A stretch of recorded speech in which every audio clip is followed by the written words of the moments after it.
Hi, I'm Bill O'Reilly. Thank you for watching us tonight. Policing the fat cats. That is the subject of this evening's Talking Points memo. The feds had to bail out the collapsing financial industry, or there would have been a depression in the United States. There's no question about it. But no American should be happy about this. In fact, we should all be angry that the government has let us down again.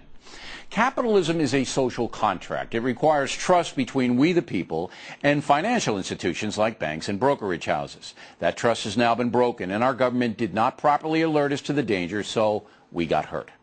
Today, the stock market tanked again, and there's no question that we are in for tough economic times. Here's what John McCain told 60 Minutes last night. I say the Bush administration has failed. I say the Congress has failed, Democrats and Republicans. I remind you the Democrats have had the majority in Congress for the last 2 years. So everybody's failed. The senator is correct. The president, the head of the SEC, Senator Chris Dodd, a Democrat, Congressman Barney Frank, a Democrat, all should have publicly warned the folks that companies like Merrill Lynch and Lehman Brothers, Fannie Mae and Freddie Mac were trafficking in bad loans. But we can find no public warnings by those men. None. Even though they all knew risky loans were rampant.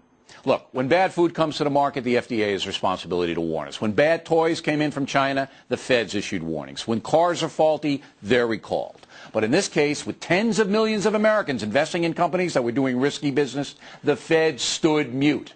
Unacceptable. Remember last summer when I told you that speculators are driving up the price of oil and that the American oil companies are exploiting that artificial situation to raise gas prices? Remember that? Well, how many guests came on the Factor and screamed supply and demand, supply and demand? India and China were driving up the prices. They wailed. I was dead wrong. Sure. And when the speculators bailed out in August, oil prices cratered. So what happened to demand from India and China? It was all bull. There is plenty of oil for sale. So much that OPEC says it will cut production to get those artificial prices back up there. So where was Samuel Bodman, the energy secretary, during the gas price run-up? Was he warning about the speculators? No, he was not. And today those speculators got back in, driving up oil again. Again. There's supposed to be a social contract in a capitalistic country. We need to trust the game is not rigged. The federal government must warn us if companies are putting investments at risk or exploiting the folks. That is what we elect these people to do. And we all have a right this evening, ladies and gentlemen, to be very angry about this. And that's a memo.